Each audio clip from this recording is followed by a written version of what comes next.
Kia ora and welcome to this Minisode of Cinema in Context. It is Jeremy here. And William. And Max. And we've just finished recording the Get Out with Guess Who's Coming to Dinner podcast. But the reality is, in this last week, another significant film has been released that we felt warranted some discussion. So this is going to be a spoiler-filled discussion of Alien Covenant, which is the new Alien film that came out for us a week and a half ago. I believe in the States it's coming out this weekend. Mm-hmm.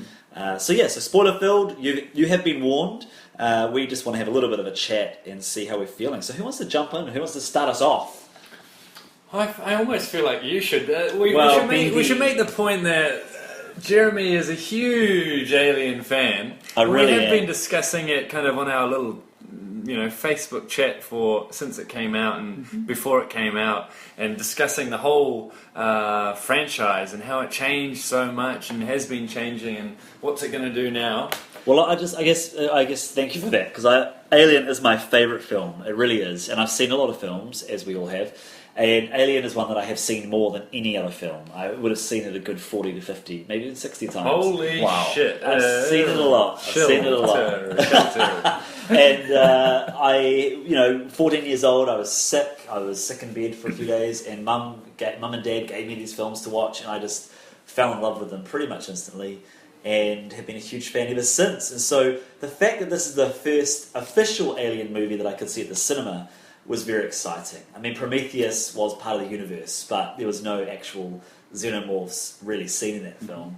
I mean, both Aliens vs. Predator movies have the word aliens in them. They are not Alien films, in my opinion. I don't even know if I went to the movies to see those, because I was just so disgusted that this was happening. I just want to add as a preface, I did go see Alien vs. Predator Requiem in the cinema, and that is to date the worst movie I've seen at the cinema. Wow. Yeah. That is depressing, eh? It's really horrible. You think about these movies, like Alien vs. Predator is effectively what stopped a lot of the plans for other Alien films in their tracks. Like, I know that Ridley Scott and James Cameron were partnering up in the late 90s to create the next Alien film. And then when the studio did Alien vs. Predator, they were like, put their hands up and were like, no, we're done. You've really cooked the beast, really. So Alien Covenant, I loved it. Not because it's a perfect movie, but because it ticked enough boxes for me to make me ignore the things that perhaps are issues. And so I have seen the film 3 times this week. Awesome. You're extreme. You're a machine. seen Alien 1 for, what do you say, 40 or 50 or 60 times, and you've seen this 3 times already. Yeah. Wow, that's impressive. You're like David with the with Lawrence of Arabia. Yeah. I saw this last night with friends, and I really, really enjoyed it. It's, as you say, Jeremy, it's not without its faults, definitely not.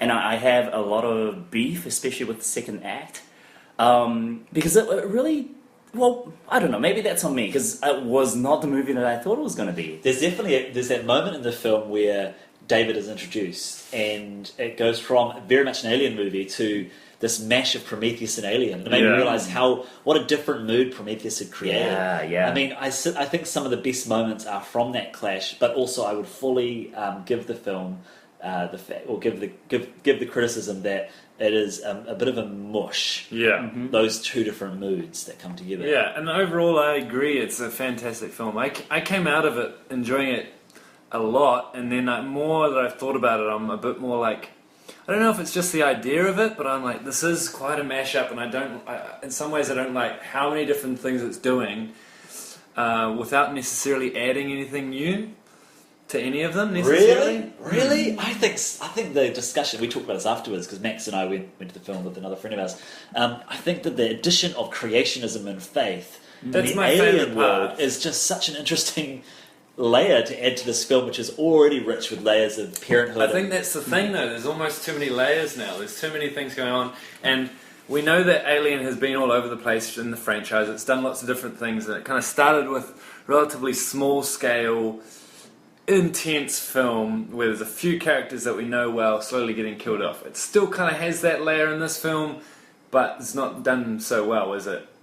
And I wasn't so focused on that, like, this time around, like, I didn't really care that no, and the characters get killed off, and I'm like, okay, whatever, I don't really mind. I don't think you're supposed to, right? Because at the end of the day, it's not really their movie; it's David's movie, or at least Michael Fassbender's movie. I love that. But then it's almost a little bit like, what's I mean, it's almost like, what's the point of having them? I don't know. See, I did really care about some of them. Like, I thought that some of the conversations that happened with the pilot couple near the start of the film, when they're sort of, talking about, sugar tits and sugar dick and all that sort of stuff, it sort of endeared me to them, and I really liked the character of the captain's wife. Oh yeah, She was. Yep. I thought she was quite. She was quite a nice character, and I really liked. And I guess I've already mentioned in the terms of the couple, but Tennessee, the Danny McBride character. Mm-hmm. I mean, I thought. I was quite liking these characters, and I liked the flawed captain. He was just like, yeah, he was my favourite. Oh gosh, Yeah. Billy Crudup. In the trailers, he comes off as such an idiot. Yeah. But in the movie, I think he plays it really, really well, and there's a level of nuance that is, it's wonderful. It really is. I was super stoked to find out. Like that setup is really nice. Okay, we've lost our captain. This guy isn't confident really in that position. That was really nice. Like, flawed character, Yeah. very, very nice. So let's speak to that, because James Franco. Where does that go, though? What about James Franco? He has this really significant. He has this really small part, and he's a big actor. Like, why? Yeah, I've heard questions around the net about that. I don't know. Is he going to become? Is he going to be a film before this that? Yeah. Because that's what happened with. Where the same question I had was when Guy Pearce was playing the old man in the last film, which of course made sense in this one, is because you don't want to kind of flash back to him. Yeah. Can we talk more about the mashup of aspects though? Because my favourite parts were probably arriving on the planet and that search, that exploring, and the up to the point where they have the fight with the alien in the night. That sequence though, that sequence which starts off with the black goo in the air and ends with David shooting the light gun. Yep. That is such an incredible sequence. It's nice. With the woman slipping on the blood and shooting the roof. It's That's really exciting stuff. Yeah. And that was where you're like, I don't know, that's as much as you kind of need in some ways. Well, there's no major sequence again until the end of the film. Yeah. Yeah. But it's interesting that I was sitting there going, oh yeah, they're going to go and explore. They need to find the eggs. They're going to get the face hugger. That's beautiful. Yeah, I was sort of just sitting back thinking, oh yeah, this is going to take a bit of time. I'll just sit and enjoy them kind of. But then the black goo construct means that things can happen so fast. Things were happening far more faster than I was expecting, and it made it really shocking. The second time, tense. It was the tense. second time the new they call it the neomorph, right? Comes out of the guy's mouth. Yeah. Oh man. And I've rewatched it a few times now. It is still so thrilling. Yeah. I actually forgot the second time I watched it where that second one came from, and the fact that it comes out of his mouth and kind of breaks his jaw. Yeah. Is just epic. But then, so that's all fantastic. That's building up beautifully. But then, I think maybe it's the Prometheus aspects. It's like when David does his flashback and he drops the goo out of the airship. Right. It's like, it gets to this, that for me kind of brought up more of Ridley Scott's historical epics or something like that. And I was just like, I don't know. I didn't like that much. It took Alien away from a mysterious place, which is what, for me, it's this mysterious, mythological, dark place that it's drawing on. And it became more of a historical epic. I totally agree, Max. I mean, one of my main issues, and people have brought it up online as well, is I didn't care about the origin of the xenomorph. Like, it's just there, it's fine in Alien and throughout the original quadrilogy. That the David storyline here is actually, it's really interesting, but at the end of the day, it leads to something that felt really like Star Wars prequel-y. Yeah. Explaining things which I personally felt did not need to be explained, because, as you say, Max, it does take away from a lot of the mythos. That, and also just like the way it's orientated. Like, if that had been built up as a major question previously, then you're like, oh, here's the answer. But because it kind of comes at you and you're like, we're telling you something that you didn't know, but you weren't really thinking about it. It's like kind of like, okay, that is interesting. And it's like in the timeline and the overall overarching kind of system of things, you're like, that is interesting. But I think it's more for fans like yourself, Jeremy, that can already see the big picture and go, holy crap, that fits in very well. See, I didn't really click to the fact that David had created the aliens. Not because I wasn't clear in the movie, but because they'd already sort of answered that in Prometheus with the massive squid face hugger thing. Creating the alien or a version of the alien with the engineer. Yeah. So I don't have the same issue that you guys had, because I sort of feel like the black goo is this great construct where they can create all these new scares, but it means that there's this ambiguity around how these aliens are actually created, or there is different ways to get to the same horror. So I think that's a huge issue, but I will definitely give you that there is a tonal jumping around, and that the scene, like, part of me thinks I would have liked to have not seen that flashback scene with the ship raining down horror terror on all the engineers, and all the engineers go, "Ooh," running away like Pompeii style. But also, I sort of thought we kind of needed to know that, you know, like we kind of needed to know that. I mean, I personally loved the Pompeii imagery of them in the moonlight running through these. That was just really creepy. It is great imagery, yeah. And that one alien that's kind of running between the bodies. The neomorph, yeah.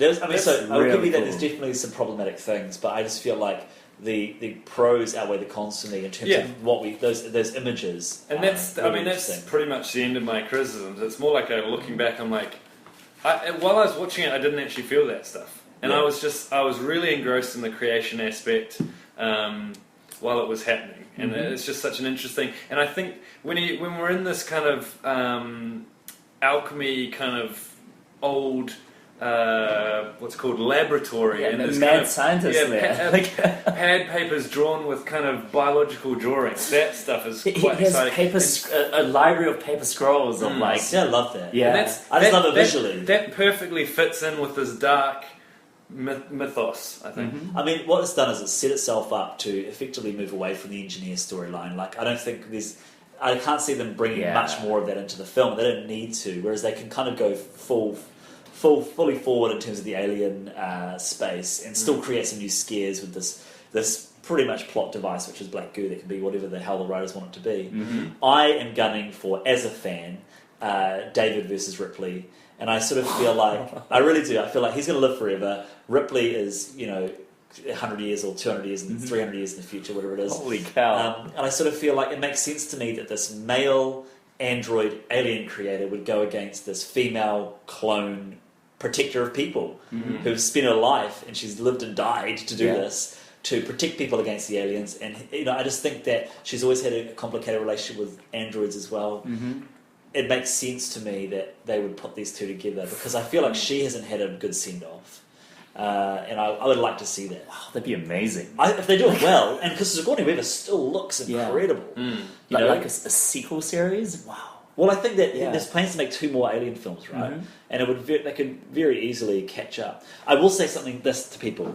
After watching Prometheus, I thought a lot about, okay, what would the sequel to Prometheus look like? What would I want to see?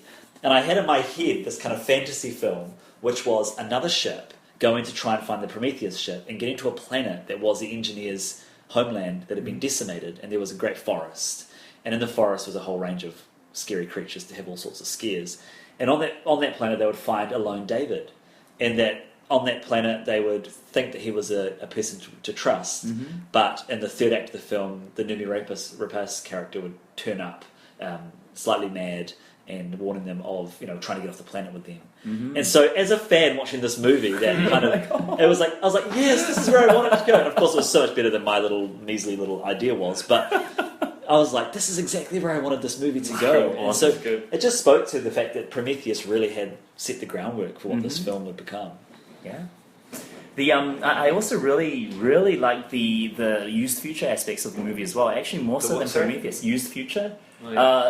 Similar to how Alien. By the time Alien comes by, they're basically space truckers. Yeah, right. But just how the exploration, like the vehicles and the gear and how they treated it, just felt really real to me. Different to Prometheus, which was this top of the line science mission. Yeah. It's like spaceships.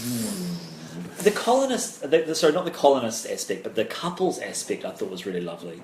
I actually watched one of the interviews with Damien Bashir, is that his name? Yeah, and he said that these people aren't scared of dying. They know they're going to die because they're on a mission that's not about them, it's about the next generations beyond them. What they are scared of are losing their love. That is the tension of the film.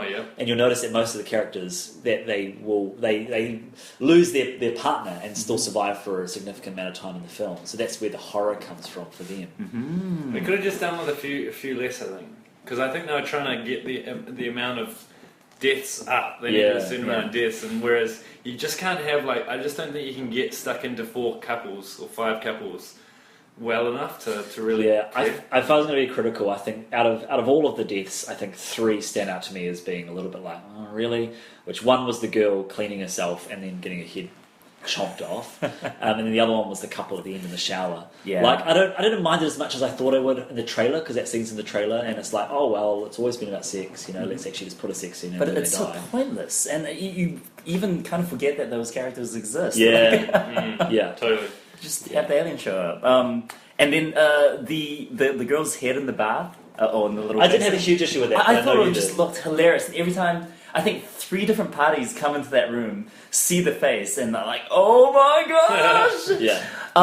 But then before that, before she gets her head lopped off, there's that amazing scene where you see the neomorph standing upright. Yeah. And the camera's very, very low angle. It's just so imposing and almost like you don't quite understand what you're looking at, and then it strikes, which is really cool. We had conversations about this after the film as well, but I really liked the fact that 2 things. One is I really liked the fact that when the alien finally bursts out of the captain's chest, I was sitting there smiling as an audience viewer.